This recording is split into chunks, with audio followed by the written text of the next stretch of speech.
S čim tebe osebno startup ekipe, ki se potegujejo za investicijo, najbolj prepričajo, s čim pa najbolj odbijajo?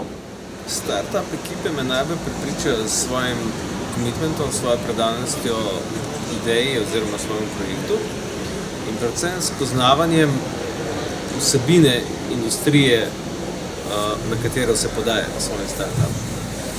Na nasprotni strani me pa najbolj odbijajo ideje, kjer vidim, da je primarni cilj preprečevanje investitorja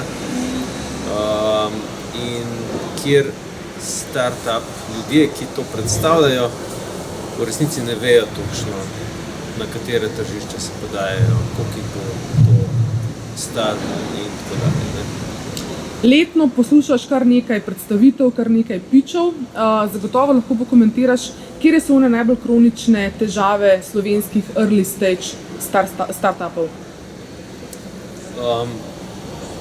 Jaz mislim, da najbolj kronična težava je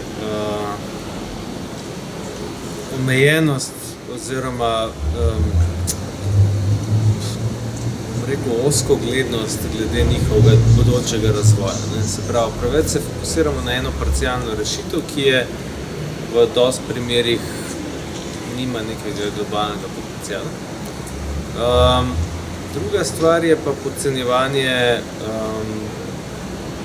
obsega oziroma podcenjevanje kompleksnosti, ki pride z rastjo vsakega startupa.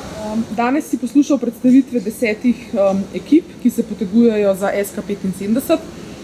Kako bi pokomentiral vsako izmed njih oziroma ali pa vse skupaj in če bi katero izmed njih povabil na kavo, da jih še malo bolje spoznaš? Ja, jaz mislim, da so bile ekipe relativno, zelo dobro pripravljene na prezentacijo, to moram reči na začetku.